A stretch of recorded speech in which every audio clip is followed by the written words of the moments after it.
Welcome to another episode of eCommerce Australia.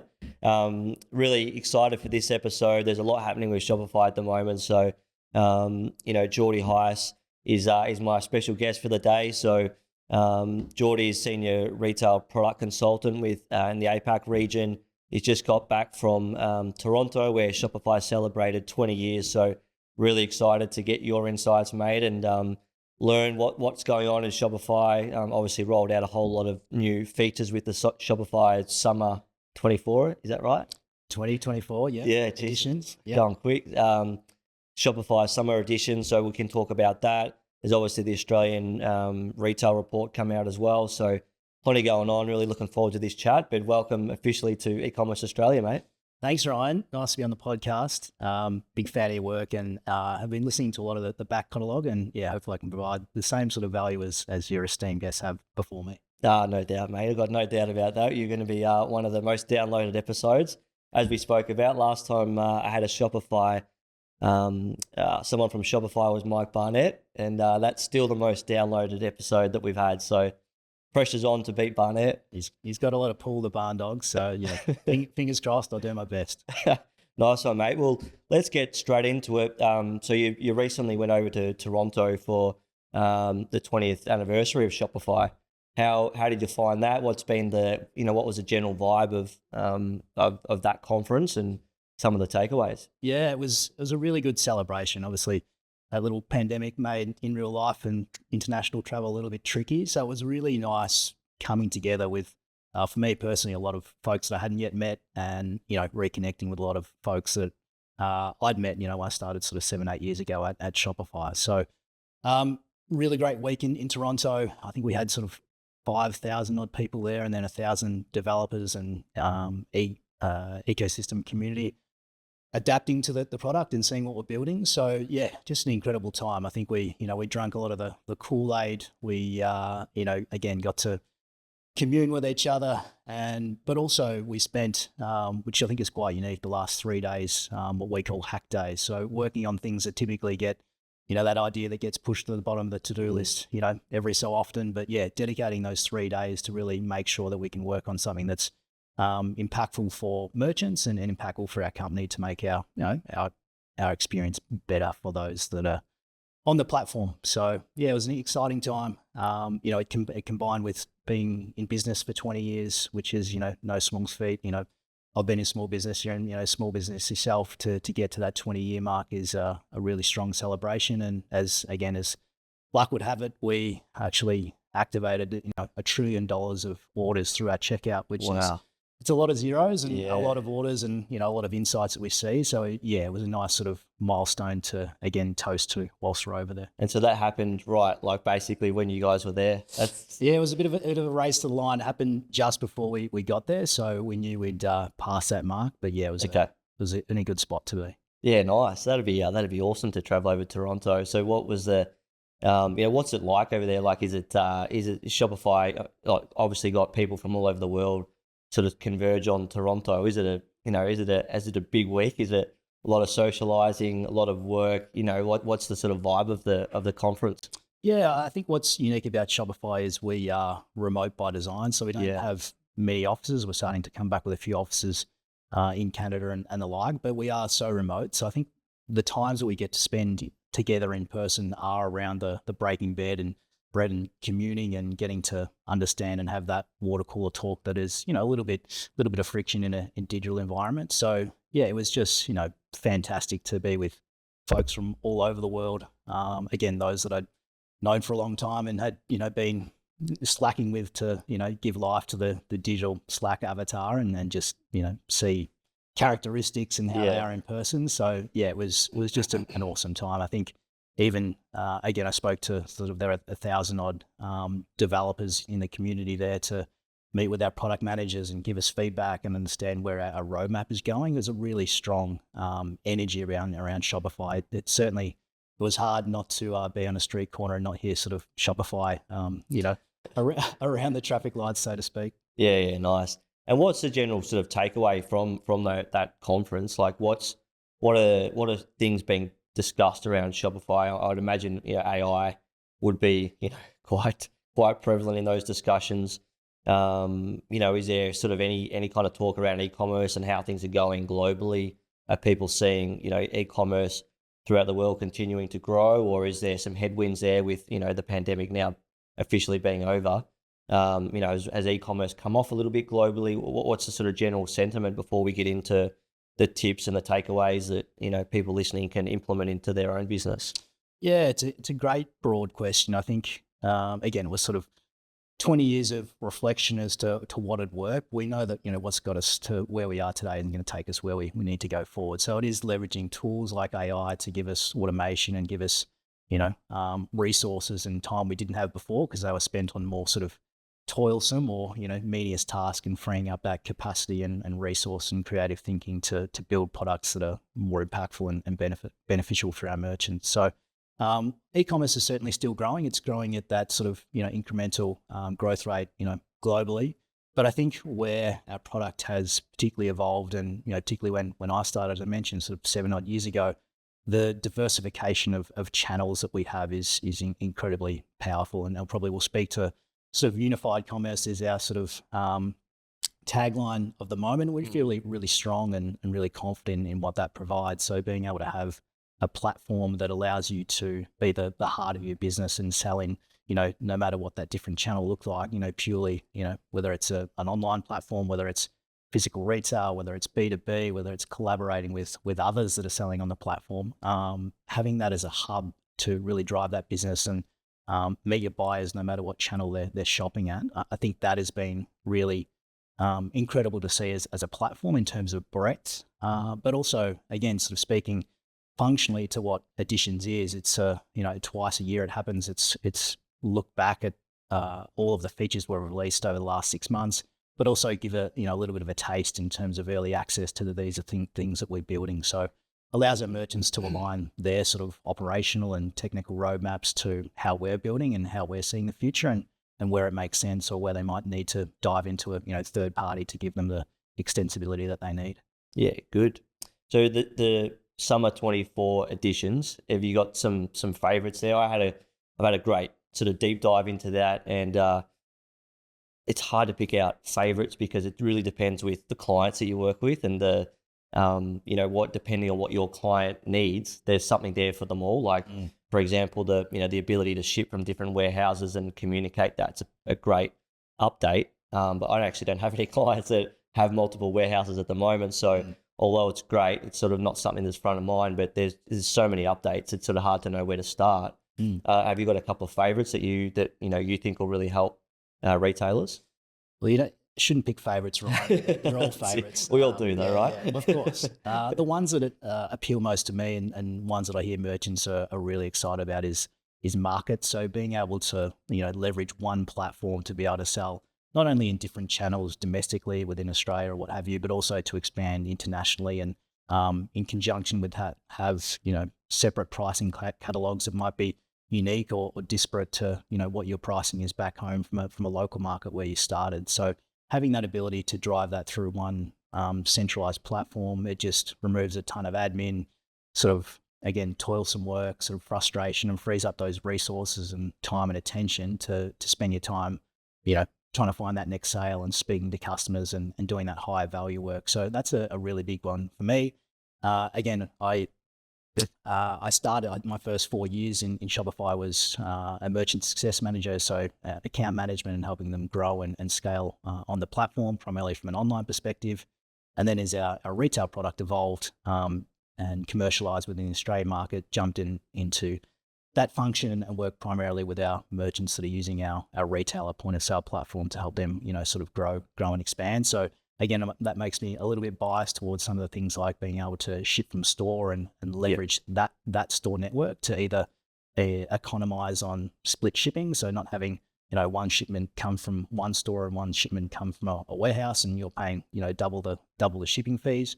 Or if you've got that, just in time order that needs to be there within 3 hours because it's a VIP client, being able to ship that from a store because we know that's 3 k's away from where their home address is, being able to economize for convenience and customer experience. So there are a couple that really stand out for me. Okay, yeah, fantastic, and yeah, it's that's a good use case study of how to use that split shipping as you say, for a VIP client, which, we will get into this, the Shopify report around the Australian retailers, but, some of the key kind of takeaways there around efficiency and personalization. And that's a really good, I guess, example of how to use that to enhance the customer experience, giving them VIP treatment, not be discounting, but doing it the right way. So that's a great example. I'm just going to go, where are my notes there? I think for me, some of the favorites, obviously like Shopify Sidekick and Shopify Magic. When they do get rolled out, I'm not sure when that is exactly to some of the retail, to some of the e-com. Starting to seep out there. So I've got a few thousand, testing and trialing and give us feedback on the Sidekick feature, which we're incredibly excited about, particularly with, small business owners, to have someone as a sidekick in your business to, give you real-time access into how to do things on the platform or make things at your discretion. We think that's going to be a pretty incredible tool. And personally, I'm just fascinated sort of day in, day out how that thing is learning and getting better. Yeah, 100%. And as you said, it makes using Shopify just so much easier. And then for e-commerce professionals like myself and people that run e-commerce agencies, it just gives you that next level of insight where you're not spending time trying to educate the customer. They're almost pretty educated themselves now, and they can use Sidekick to help. So it becomes really more strategy and how to sort of implement some tactics to help them get to the next level. So I feel like the conversation will change off the back of that Sidekick. They'll probably ask a lot more questions, which will be good. I like to see them engage. So I'm looking forward to that one. And I think the new analytics options look great. Obviously been using sort of agency analytics for quite a long time, and there's some cool things you can do with that, but I feel like the Shopify analytics and the new dashboard and how fluid it is and how customizable it is really, really powerful. So that's something else that stood out for me. Yeah, I think analytics is a beautiful one, and I listened to Nathan from Blue Sense and talk about the power of average order value and true average order value. So I think, again, having that directional notion of where your business is tracking across. I'm a retired graphic designer. I get pulled out for weddings and wedding invites and birthday invites, and that's about it. But to have a visual format and be able to identify how things are working, even as simple as a bar graph to pie chart, and just see how things are looking versus just purely staring at sort of spreadsheet type numerical numbers. I think the ability to build a dashboard that makes contextual and conditional sense to what's happening in your business and happening today, I think that's a super powerful thing. I think even the ability, again, to use some of the extensibility, so put in some formulas and codes that give you a little bit more of that advanced level of analytics that you're looking for, or again, as Nathan said, take that out and leverage some third-party tools if you're wanting to do some sort of hardcore business intelligence things. It's all there for you to leverage and harvest and action. Yeah, exactly. But there's not a lot of data that you don't need as well. Like, there's a lot of data that is great to look at, but it doesn't mean much. I feel like the way that you can set that up is you can just have what's important to you, and it's different for every business. But you could probably get lost in the data as well. So to touch on that business and intelligence view, that's kind of the next evolution of e-com. Not the next evolution is probably the wrong word, but we need to get better at now we've collected all this data. What do we do with it? Yeah, and so that's kind of I guess where you engage e-commerce agencies like myself or anyone in that field to kind of understand what the data actually means and interpret it to make you continue to grow the business. Yeah, absolutely. I think even understanding what those analytics mean in terms of profitability, I think that's where you sort of said the next evolution of analytics. I think that's where the e-com is sort of the e-com industry is getting a little bit smarter and savvy as things get tighter from a online CAC point of view in terms of that raising and it being a little bit harder to find that customer. I think being able to understand how those analytics track into profitability is going to be, again, the next frontier, and where e-com merchants need to be in front of, because we know that capital isn't cheap anymore. Running loss leaders to try and acquire customers and try and win them back on second and third purchases, that's pretty risky and tricky game. So yeah, finding that profitability on first customer and having data and analytics that's at your fingertips, pretty important. Yeah, 100%. It's a brilliant segue into the Australian Retailer Summit Report. You've had, it's just, I think it got released this week, or probably next week by the time this episode's, last week by the time this episode's published. Any takeaways from that? I've got a few thoughts on it, but what were your kind of key takeaways? So Shopify, for those that don't know, you might be able to explain this better, but he interviewed over 200, was it? 200 senior business decision makers across Australia. Look like Rebel Sport, JB Hi-Fi was quoted. So there's a few of the big ones there, and a good kind of diverse mix of senior leaders in that retail space, and they put together a brilliant report. I'm not just saying that because you're here, but there's some really fascinating insights as to how you continue to grow your business in 2024 and the challenges that lay ahead. What did you take out of that report? Yeah, thanks, Ryan. I think maybe just to give some context to that, yeah, not only those 200 plus, senior business leaders within Australia, but also 1,000 consumers were surveyed by YouGov. So there's a wealth of not just how is investment and how are business leaders thinking in terms of where do I spend my money in this sort of contracting OpEx market, but also how is the consumer thinking around, particularly things like value and where do I spend and what do I really value. So I think that those combined gives a really interesting both sides of the coin as to what's happening. But again, the data, this is the second time we've done the report. There've been even some shifts since last year that have been sort of eye-opening. There's a couple that I want to read and quote just because they're factual. So we had the key insight for me was 79% of Australians are cutting down on something to save money, whilst more than half of consumers in the country are looking for the best value when they shop. So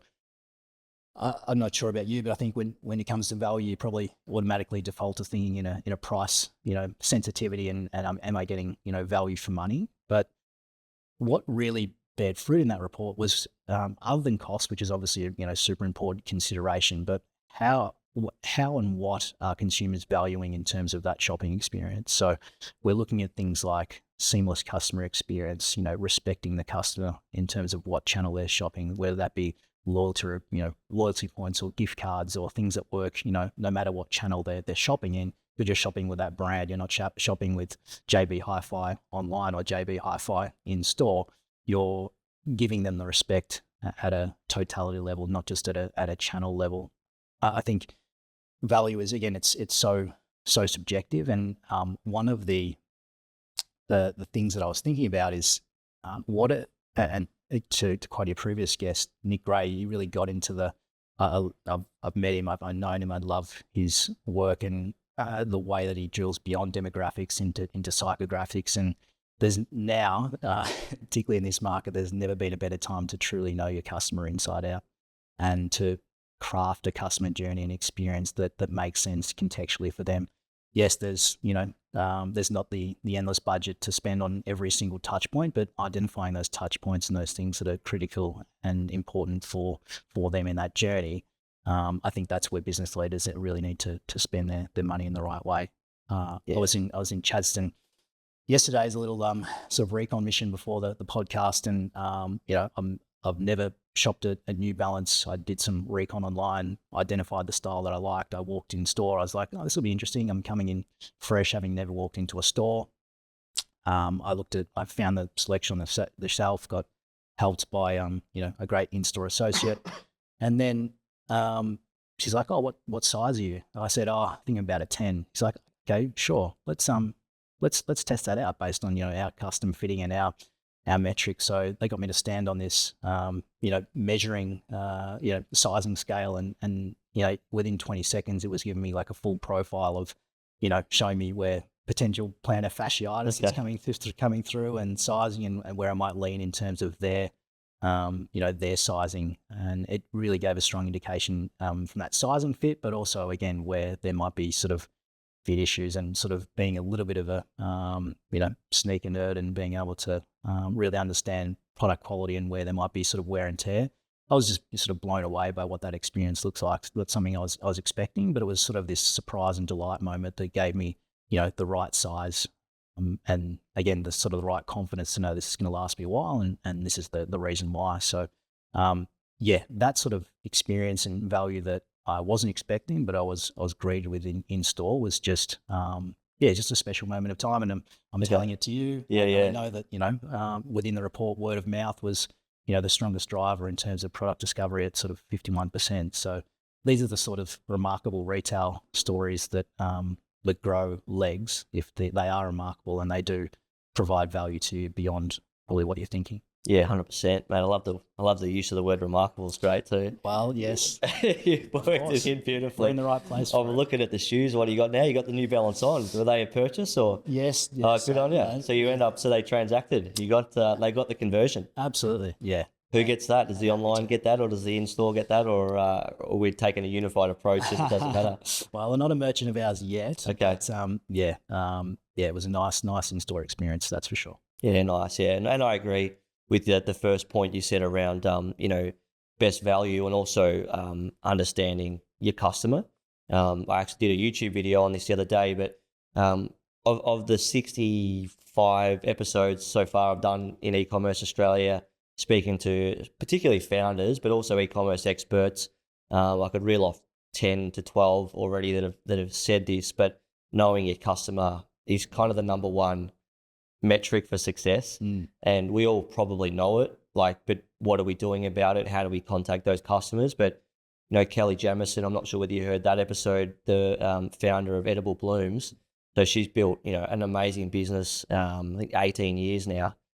She's still not big enough to not talk to her customers. So off the back of our podcast, she was going to call her, 20 random customers for that week. That was a goal of hers, to understand, so many different things that you just can't get. So, to pick up the phone and just ring your customers is probably not done enough. And I think that's where some of the smaller e-commerce players can actually really benefit by just giving their customers a call. Hey, how did you find the experience? How are you using the product? Any issues you found, did we communicate well enough post-purchase? And I think touching on that loyalty piece, which we'll touch on in a minute, again, that just builds that loyalty to the brand. They actually do care. And the conversion, is only the start of the customer journey, essentially. We spend all that time trying to get the conversion. And then if we forget about them, they're not going to come back. They're not going to be brand loyal, and that word of mouth is not going to be there as well. So it's interesting that the word of mouth thing, even when you're working with, lead generation clients, so more service-based businesses, one of the common misconceptions around marketing is we just, word of mouth is always our best seller. Word of mouth is always your best seller. Of course, right? Yeah. There's nothing better than a warm referral. How do you continue to get word of mouth from an e-commerce point of view? And I think, that kind of efficiency, loyalty, which we'll go into in a bit more detail. But it's interesting to hear you say, knowing your customers is, it's just a common theme that I love. And I think it's just an easy thing to do. It's cheap to do. And I don't think as many e-commerce brands are doing it as they should. Yeah, 100%. I love the you call your top 20 customers. I think those things that aren't scalable are often the things that are, dare I say, remarkable and memorable. So, even as simple as you're starting e-commerce, writing handwritten notes to your first 100 versus 1,000 customers and thanking them for, coming along on the journey. You remember that, you treasure that, and all of a sudden sort of, brand affinity and value goes up in your mind, and you've probably spent, 2 minutes writing that out with, with true heartfelt, thought around that message. So, it's the little things that don't scale that often have, some of the biggest impacts, particularly when you're, early stage in your business. I think we've talked about unified commerce and making sure that you're respecting your channels no matter what channel they're shopping in. So what really spoke to that is 43% of Australian consumers prefer shopping in stores, which is a notable figure on last year, which was 38%, whilst online shopping remains as popular as ever, but 26% are liking both equally. So I think this is a really interesting boardroom conversation as to, invariably brands, they'll typically favor one channel over the other, whether they're a legacy retail-led business and online's been this adjunct that, we've had to come online due to COVID and other reasons. when's that going to get true parity in terms of attention and resources and focus? But if you look at how the consumer's thinking about things, they're, equal, sort of preferring to shop in store, but also, a large quarter of them prefer to use both methods, but you're really, I suppose, what's the word? Not giving any attention or focus to online, and it's an adjunct, and it's not getting any budget and focus. You're really letting yourself down.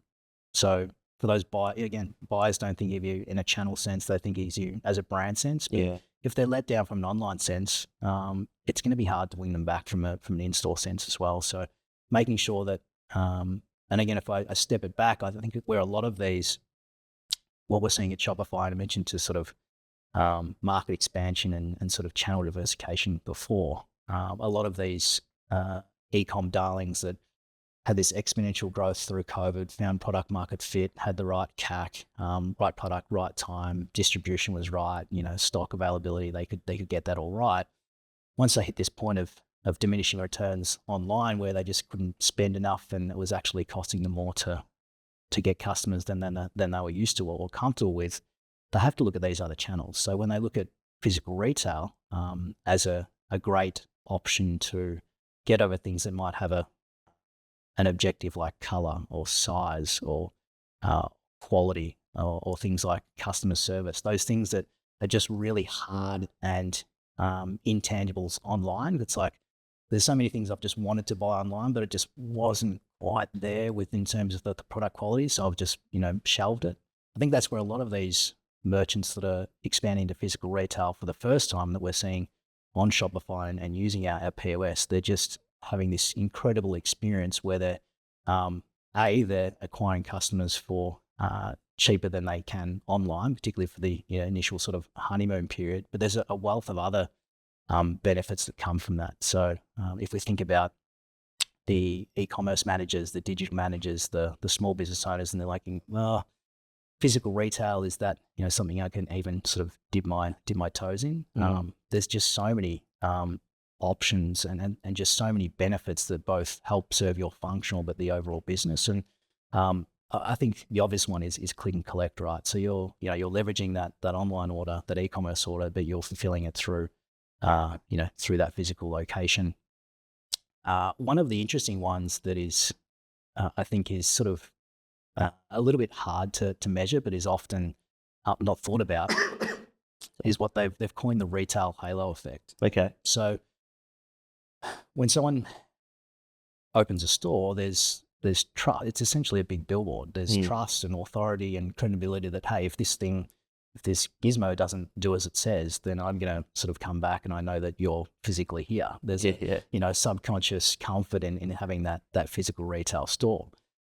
What we're also seeing, and there's not our study, but others in sort of marketplaces, is that, once someone opens a new store, the surrounding area within the surrounding postcodes within that area, typically they see a bump in online orders of about 6.9%.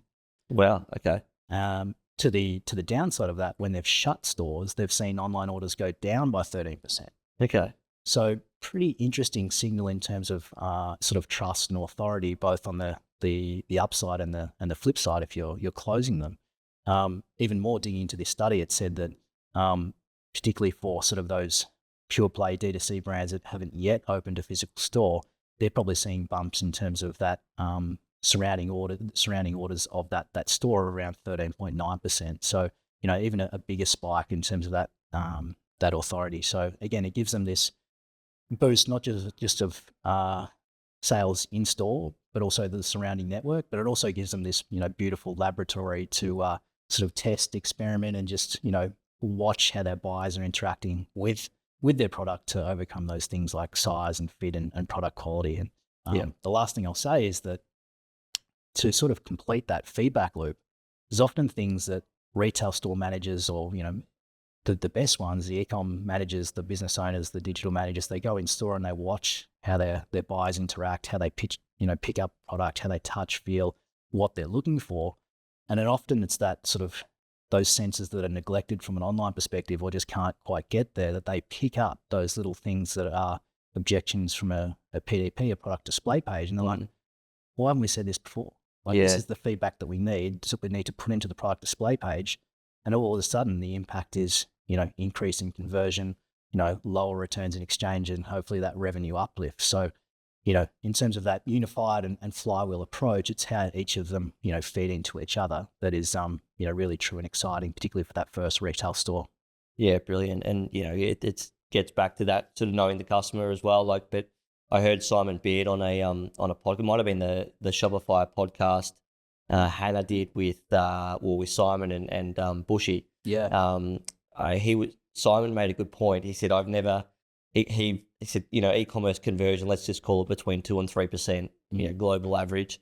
He said, in store, if I'm not striking at 25%, then I'm not trying hard enough. And I never really thought about that. So it's like, yeah, okay. So in store should always be, e-commerce when it comes to conversion. If you get four people walk in, you'd expect at least one conversion.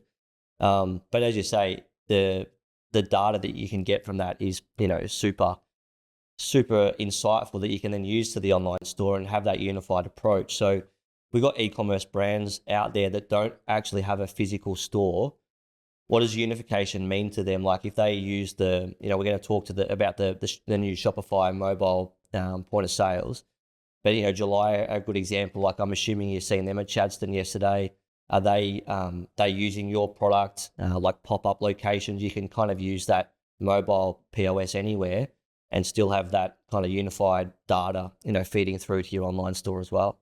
Yeah, it's really fascinating to see how some of the brands are leveraging the point of sale platform. So the unified approach, having everything in terms of your customer history, order history, your stock, refunds, exchanges, payments, all harvested within the same platform means that you're respecting and servicing that buyer in a way they expect to be and deserve to be. So I think store credit as well. Now you can add store credit. Exactly. I think the tools in the tool belt are there. It's the ones that are smart around how do they take that first party data that they've acquired online or in store and bring that together. As to your point, Ryan, you mentioned around personalizing that experience. One of the things we're seeing a fair bit come up as a bit of a buzzword, and it's super nuanced, but sort of clienteling. Typically it's more of a high end luxury experience where it's very one-to-one, it's intimate, it's a high ticket cost. So you need to feel respected and trusted to be able to hand over your credit card for that amount of money. But I think where it's starting to commoditize and come downstream due to both technology that's available and Browse is a partner that's doing some really interesting stuff with us from an omni-channel perspective or a unified perspective, is being able to walk into a store and understand that if you're happy to give up your details, your unique identifier, whether it be email and the like, and be able to say, okay, here's what Ryan's purchased in his wardrobe before, here's what he's added to his wish list here, and here's what he was looking at earlier today. I think we're at an interesting spot with sort of how comfortable we are with that sort of level of behavior and visibility is. And I think we'll find the right mix, like we did with remarketing, when all of a sudden you go to a brand's page and products were following you all around the internet. Yeah, that's right. I think the brands that do it in a respectful way and that adds value to that experience and that convenience and adds something impactful, again, remarkable to that experience, are the ones that are doing it well. So yeah, being able to have all of that data within the fingertips of your hand to say, how was that last purchase of that black t-shirt, how's that going? Or even things that, I think the beautiful thing is things that are either of a cross-sell perspective. It might be like, hey, you've bought this couch, but what about XYZ in terms of homewares, but also consumables, things that have an expiry date, being able to look up and say, hey, that pillow's expired, or you're past your last purchase date in terms of supplements. How did it go? If not, get feedback. Do you want to renew? Those sorts of things. Having that sort of availability of data is, I think, becoming sort of table stakes for a lot of the brands that we're speaking to, and particularly where their investments are forecast and being budgeted to over this next financial year. Yeah, fantastic. That's really great insights. I think I'm just thinking about that from a running shoe point of view. So, if you go in there and to talk to that clienteling experience, I've gone in there and I've bought a pair of Mizuno Wave Riders, which is a volume trainer. Excuse me. If they were to look that up and it was like, okay, you've been running 50 Ks a week, you've probably done 800 Ks in these shoes, like it's time for a new pair, or time to consider something else, or purchasing a different variety of shoe, like a more of a performance shoe to break up and make the other shoes last longer. There's a really good story to be told, and it's less about selling, it's more about educating and informing. And I think that's kind of an interesting place to kind of go down to that clienteling, as you say, that sort of buzzword. It's not something that I've heard of until we were chatting to it not too long ago. So it's interesting. Yeah, I think it's easy to put sort of buzzwords or topical words to what's happening, but invariably that's been happening for a long time in the retail landscape. But I think what I would suggest to anyone listening and looking down that physical retail route or market expansion route is being conscious of these terms and being deliberate in how you lean in and service that is probably a good thing to think about. Yeah, 100%. And just to wrap up that Australian Retailer Report before we go into a little bit, a few other areas and a few other sort of brand examples, I think the key points for me were, the loyalty. I don't think brands do it well, but I think there's a lot of improvements to be made with loyalty. I think it's how do you keep people brand loyal? And again, this falls under being most efficient, but also again understanding what's important to your customer. So you got to know your customer, you got to look after them, and a real emphasis, as I touched on, with post-purchase journeys. I think, as I said, the sale and the conversion is just the start of your relationship with that consumer, and loyalty is a big part. So how you treat them when there's no money to be made in the next kind of couple of days or months is a big factor of them being brand loyal. And I think it's less around how do you get them back and purchase again, but how do you get them to have the most out of their current product that they purchased. And for some brands like furniture brands, it's years probably until they're purchasing again. So it makes it even harder. But if you can continue to educate, keep people loyal by the sense of just looking after them, if you don't know your customer, it's hard to keep them loyal because you don't know what is important to them. So, I thought the loyalty is a really big one. Yeah, you're totally right. I think something that, and I within Shopify, I sit in the merchant success function. So post-sale, growth, expansion, utilizing the platform. And often, it's, if you look at a boardroom table, acquisition's always the sexy, the new sales, the new logos, etc. But, retention and customer loyalty and CLTV are often sort of cast to the side. What I found was interesting in the report was, when it was looking at where that customer experience lays and focusing on retention, probably for the first time that I've seen in a lot of reports, it was above acquisition. So, realizing that, again, wallets are tighter, we need to maximize and not maximize the value of these customers, but also service them in a way that they want to be serviced is really interesting. If I think of ways to, again, provide that experience and value and open up that AOV and CLTV. Again, Australian Rad Chadson, one of our merchants that uses both in store and online is LSKD. Okay. They said I was shopping around and then spotted this nice little placard card saying spend over $200 and get this duffel bag, which was beautifully sitting on display. Now, I don't need a duffel bag. I've got way too many. I actually need to get rid of them. But my emotional connection to that was like, oh, I'm already sort of 130 of $200 here. If I just if I do this, I would do some mental maths. We've all been there online when it's like put an extra $17 in your card and you'll get free shipping and you play that gamification and maths. I think that's where e-com probably outshines a lot of physical retail. They take things and methods that are working online to an in-store environment. So I thought that was again really smart. I think it's a high quality item. The cost to them to produce that is low, considerable to the value that I see as a consumer. And all of a sudden I'm thinking about how I can stretch up my spend to acquire that prize. And I think again you speak about loyalty. There's so many retailers out there that have trained their buyers for discount cycles. You know, they're on, 4 times a year they're buying based on discount. They don't value at 100% RRP brand. They value at 70%, and they are the hardest ones to satisfy. They're the ones that end up in all your support tickets. They're the ones that, we talked about word of mouth. They give you the wrong sort of word of mouth, or they, train their friends as to when they're on sale. They're not the ones that you want to, maximize profitability and that true brand equity in your buyer's mind. So I thought that was a really interesting use of loyalty, but also being able to incentivize me to spend a little bit more. If I just finish it on one that's it's topical and probably one that everyone can approach, is the classic sort of Virgin versus Qantas loyalty debate. I think we're all familiar, particularly I am, with work and doing a little bit of travel. It's finding those benefits and convenience and things that are impactful and valuable for me.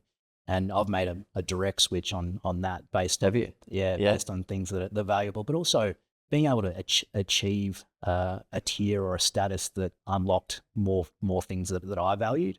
I think that making sure that those tiers are approachable but also aspirational is a big one that merchants should spend time crafting. And don't set and forget, like, you need to revisit these things pretty often to make sure they're valuable and they are, in the hearts and minds of customers. Yeah, fantastic. That's really good advice. And the last point we'll touch on with loyalty, I think, the conversation really this year, apart from AI, has been Temu and Shine, and how do you kind of compete, because there's some products you just can't compete on price.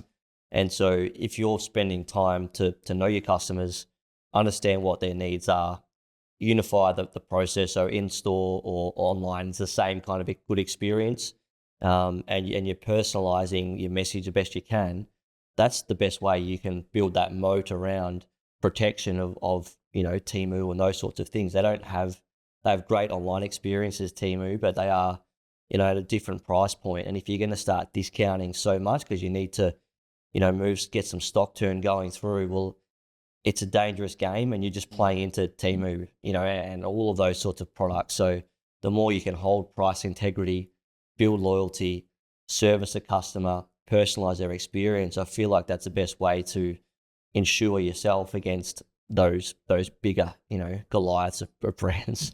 100%. I think even differentiating what your offering looks like, whether that be bundles or, as I mentioned, sort of free gift with purchase, or, things that are exclusive in terms of spend, they're the things that are going to, again, drive that value price up, but also, again, they capture sort of hearts and minds in a consumer's mind. I think, again, sort of, I've seen him work with a lot of brands at Shopify. And if you're looking at that customer experience piece and how do you level that up, the ones to think about are those that are multi-brand retailers. And one that I think that really nails it, and I'm biased, I'm close to the guys at InQ, but they always talk about, in a sense, being a mono brand, being, the brand and selling that direct to consumer, and you control that whole narrative and that fulfillment, and you be able to speak to, how you produce things, and, the product functional benefits and all the rest. Like, that is, that's a way of selling. But being a multi-brand and selling both your, probably a home selection of products, but also other brands' products, how are you defending against those other products and a buyer just going and buying directly from those brands? Yeah. So you have to differentiate on customer experience, and whether that be things like selection or curation or packaging or product knowledge or convenience and speed or accessibility. These are the tools that you have in your tool belt when you're, selling at lesser margin someone else's goods. So if you're looking at that customer experience piece and really sort of tearing everything back in your own brand, look at those brands that sell multiple brands, not just their own, and what can you sort of leverage and take for them to try and build that. I think the best brands are the ones that it's hard to explain what they do right. It just feels right. It feels like you're being looked after, you're in the right place. Sort of price dissipates, it goes into the ether, and then that was something that bared out in the report, is like, yes, buyers are being conscious, but they are looking for those little luxuries, and they will put aside that discretionary spend on things that make them feel good and are emblematic of what themselves, particularly of sort of clothing and fashion accessories. So, yeah, brands like that look at the customer experience where they're differentiating on that, as well as product. Yeah, there's some clues to be told there, I think. Yeah, brilliant. And yeah, I think to getting back to that point, you don't know what they value unless you're talking to them. They're probably banging on like that a lot. But you know, I think, yeah, just understanding the customer is the first part, and then you can start to, you know, continue to optimize your on store, your online, and your in store.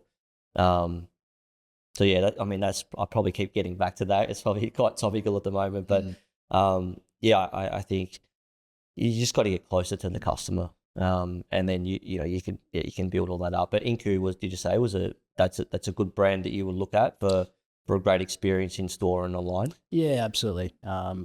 Again, they respect both channels there. I think that the thing about them, if you hear them interviewed, Doug particularly is very humble around being, again, sort of retail first, but then going to online through want and necessity and experience. And I think, yeah, the way they've set up both channels, yeah, you'll never be satisfied. There's always next iterations, but you know what they're doing as a brand premise and experience is definitely worth investing some time in and seeing what you can learn. Yeah, fantastic, mate. And look, we've got a couple of minutes to go. So, you know, the takeaway from Shopify, and even with the summer editions, it's all really about unification now, right? So how do you sort of unify that data? How do you get the most the cleanest amount of data to make the best decisions? Shopify point of sales. How are you sort of rolling that out for this year? Why should people look at Shopify to unify their process as opposed to what they're currently using? What's the education process in using or changing from something that they've had already? We know people don't like change. I don't like change. Of course, who does? Yeah. Who does? If they are using a different point of sale, what's some of the reasons they should look to Shopify? Yeah, it's a great question. I think if you're being bogged down operationally, if you're double handling data, if things aren't quite syncing as they should, click and collect, there's a lot of manual orchestration happening there versus it being native. That's probably a bit of a key look.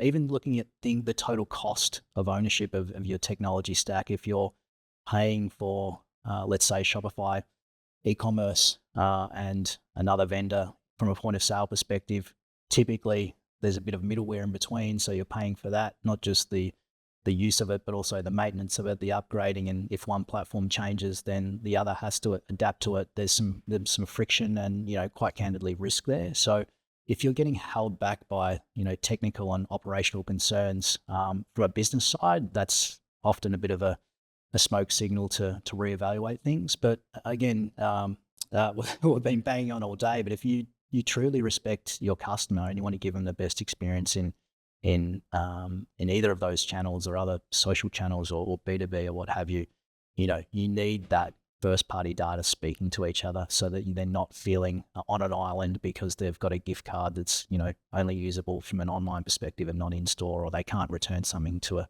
an in-store location because they bought it online.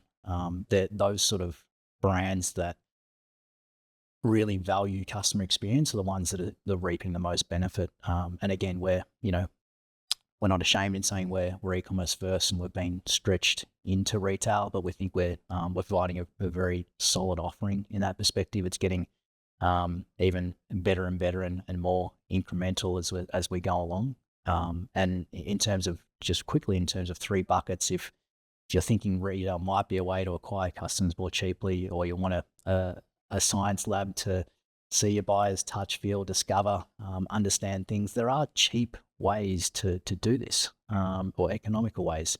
So it might be having a 4-day pop-up. It might be, it doesn't have to be all your own cost as well. You can pair up with, a non-compete but collaborative type brand, and you both split the cost and you both go in there and you both learn, and then you both have this mix of customers.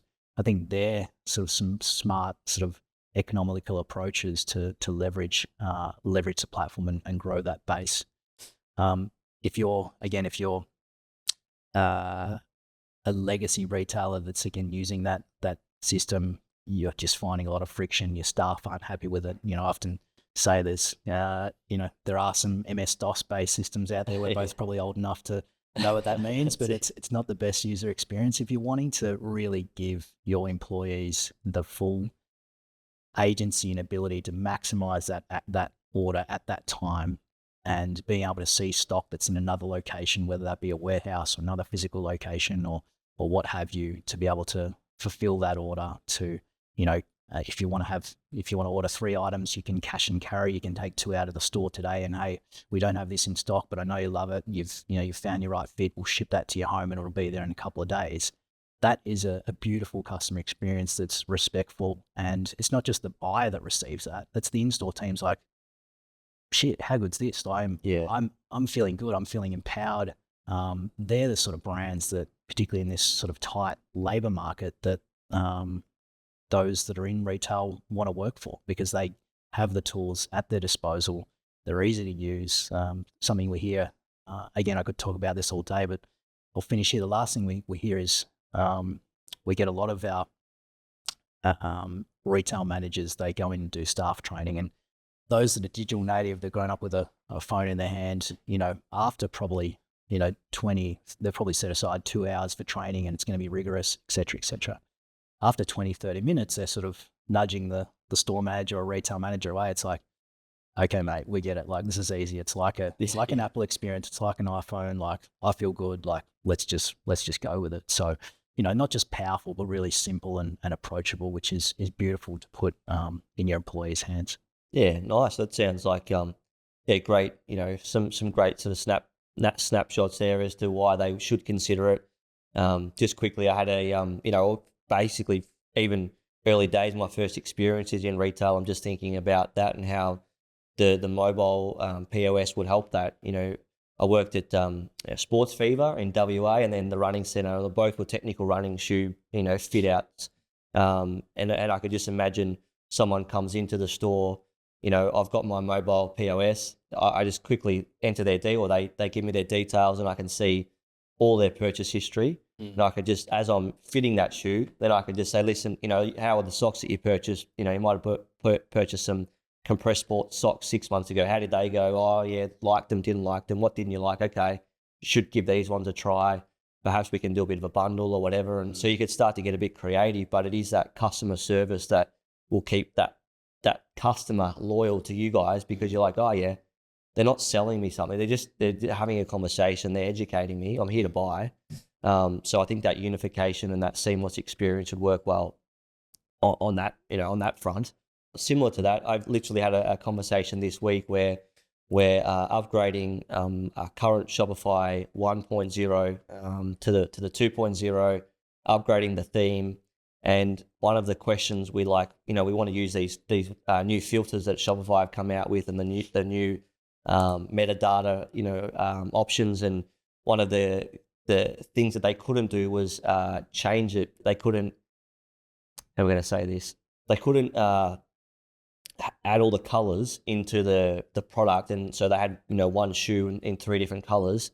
They couldn't actually do that in Shopify because their point of sale system in store was not set up to talk to that. So I felt that was really interesting as well. It's like, okay, maybe that's the point in time where that point of sale system is no longer kind of helping them with their e-com, and there is that little bit of misalignment. So is that the flag for them to at least look at, including some mobile POS in their store? How do they go about doing that? What's the best way? What's the process like? If you could just give us, a minute on how easy is it to switch over? Yeah, I think honestly, the thing that takes the longest time is to decide that this bottleneck or this objection or this friction in our business is hurting us. Yeah, it's handcuffing us. It's holding us back. It's not giving us the growth that we need to give us the buy experience that we need, that we put up on the whiteboard and we said, here's what we aspire to, but we're still making, what's the word? Compromises on our technology stack. Honestly, it's really straightforward. Your point of sale is a channel within the back end of Shopify, so it's deploying that. It's deploying the right product mix in terms of where you want those products to be accessible, and then I think where it gets into the nuances, being able to set up what does your point of sale look like at a per location level. Something that's quite unique to us is you essentially get to build your own point of sale. So like you would in an iPhone or Android or whatever, you can actually set the smart grid tiles that are contextual and relevant for what's happening in your business, whether it be a collection time or adding sales associates or click and collect, those sorts of functions. Okay. They're the things that sort of take the time. But honestly, if you've got what I would say is look to an agency partner that is educated and enabled and able to give you that agency, or have someone in house that can drive that. But on a broad spectrum, we've seen, depending on sort of size and density of retail footprint, we've seen things as quick as overnight, Okay. which we don't really recommend. And it's more of the test and learn and scrappy environment. But if you're looking for, say, someone of maybe 10 locations or what have you, again, it's sort of the time is taken in the planning. The technology and execution is pretty straightforward once you know how. And it might be something like a 4-week process, and then you might roll out stores once you're happy and confident. So yeah, there are stage gates to make sure things are happening the right way in one environment, and then once that's happy, then rolling out across the rest. Or if you want to rip the band-aid off and do it all at once, like we are very compatible, and we see a lot of that too. Okay. Yep. And so last question on that, what is the trigger? What is the trigger till they go, I've had enough? I need to change my point of sales system. Where's that point typically that you go, you know what, we've got to make a change? Because I would imagine that, as you said, that's the difference, is getting close to that point, and then something usually triggers it, and then otherwise they wouldn't change. It's funny, like it's been a real art and science today. We've talked a lot about, data and quantification, but I would say honestly, it's gut, it's quality. Okay. It's like, we need to make a change here. There's just no talk between e-com and like an in-store. I can think of examples where, CEO goes in store and says, I had this experience in store, which was totally disparate and felt horrible compared to my online experience. Like, what the heck's going on? Yep. We quoted the numbers before that, buyers expect the same experience and want the same experience no matter what channel. Again, it's qualitatively, they'll know, but if they're wanting to do a hard sort of metrics analysis, look at what your total cost of ownership looks like, drill all that down, and also decide on how important, again, customer experience is to your brand. And, it might be one thing to, again, put it on a wall and speak it, but to truly live it and execute on it and invest in it is something else. Oh, I love that. That's a good takeaway from the podcast. So if you're an e-commerce manager or, who typically makes those decisions, but as by the sounds of it, just send your CEO into a store and see if they have a great experience in terms of the data and what comes through. And if not, maybe that's the best way to get it over the line with the boss. I don't mind that, actually. I'm taking some notes here myself, but it might be give them a gift card that only works online and not in store, or ask them to return something to an in-store team that doesn't accept them. Yeah, that might ruffle a few feathers. Perfect. Yeah, you mentioned who makes that buying decision. It's just super interesting. I think it's worth just speaking to for a minute or so. We have so many merchants in Australia that are happy on Shopify. They love it. They leverage it. Again, digital managers, e-com managers, they're in it every day.